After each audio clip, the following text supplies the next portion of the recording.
nga po, nag-uwi ako ng asparagus na nakuha namin at para manatili po ang freshness ay nilagyan ko po siya ng tubig. Ayan. Nilagyan ko siya ng tubig. So, 1 week na siya rito. Ayan siya oh. Parang mas lumago pa nga. So, ayan. Today's ulam ay asparagus.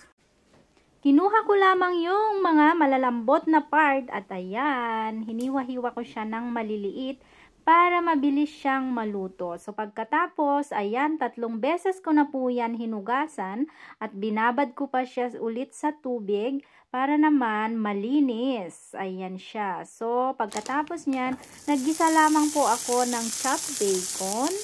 Para lumabas yung sariling mantika, yan, hinayaan ko lang siya. Meron tayong binatil na itlog at ito na po yung hinugasan nating asparagus. So, ayan. Pagkatapos ay hinalo ko na po yung chopped asparagus. Ayan siya. Hintayin lang natin siyang lumambot. At pagkatapos, yung ating binatil na itlog, linagyan ko na siya ng ating onting asin. So, gumamit lamang po ako dyan ng 2 itlog na binatil at tapos ito na po siya. Ilalagay ko na po mamaya pag medyo malambot na po yung ating asparagus. Ito na po. Ilalagay na po natin yung ating egg. Ayan. So, haluin lang natin siya para naman mai-mix ang ating asparagus at yung ibang ingredients. So, pwede mo rin lagyan ng paminta at dahil hindi ko po yan nilagyan today dahil wala po kaming paminta. Ayan, naubusan po kami. So, ganyan lamang po. At dahil gusto ko na po siyang baliktarin, so, tinakpan ko po siya ng plato at lagyan po natin ng tela para hindi po matalsikan ng ating balat. Ayan.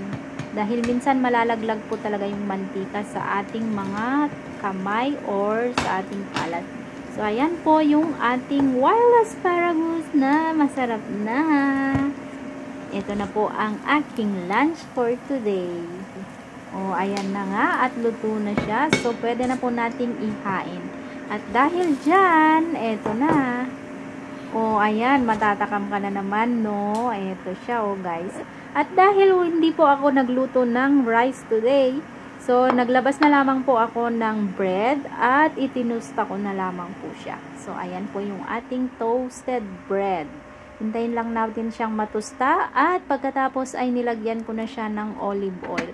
So, ang gagawin ko lamang po ay ipapatong ko po yung aking omelette or tortilla de asparagus. At ito po ang aming pusa na si Magic while waiting naman sa kanyang lunch. So, at ayun na nga guys, it's time for lunch.